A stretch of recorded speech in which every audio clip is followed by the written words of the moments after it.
at the possible distribution of the southern pine beetle in South Dakota. A little closer look at my problem. So a lot of pest risk analysis are done by either the USDA or the U.S. Forest Service by really invasive forest pests like the southern pine beetle. The southern pine beetle is actually considered one of the most destructive pests in the southeast because of the economic damage it causes to forests. So one thing they do is anticipate new areas pests may spread in order to be able to catch these insects before they destroy forests, because the quicker they catch them, the easier it is to control and also the less damage they're going to cause. So I chose South Dakota because it's really close to the range of the southern pine beetle right now. So it's very possible that it could disperse that way. So it's important to look at things like what areas are most susceptible and what areas should be concentrated on when looking at the possible threats the southern pine beetle could pose. And my geographic question is, where are the areas in South Dakota where the southern pine beetle is most likely to disperse to?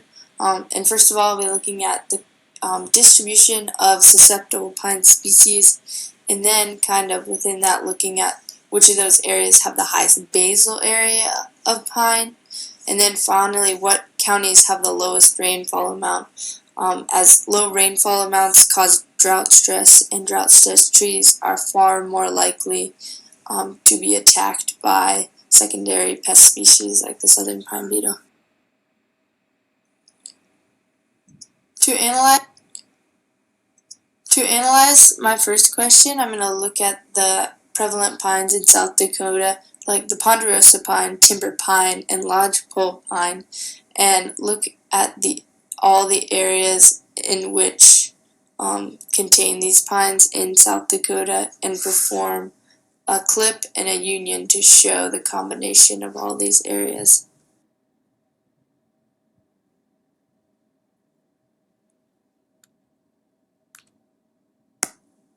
Another thing I'll be looking at is where are areas where there's the highest basal area of pine forest in South Dakota. So I'll be referring back to the pine distribution that I just found and downloading maps that include basal areas in the United States and merge the basal area into the pine distribution map, and then I'll be using the field calculator to find the basal area of each county in South Dakota to find those counties that have the highest basal area of pines and therefore are most susceptible.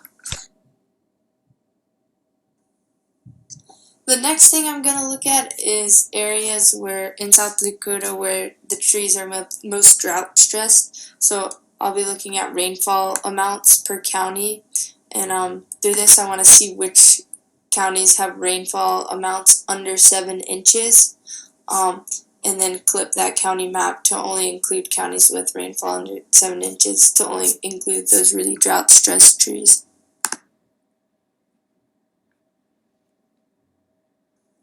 And then finally I'm going to look at the intersection between the two layers of the drought stressed trees and then the pine forest areas with the highest basal area within South Dakota to find these areas that are going to be really highly susceptible to the southern pine beetle and therefore should be monitored fairly heavily.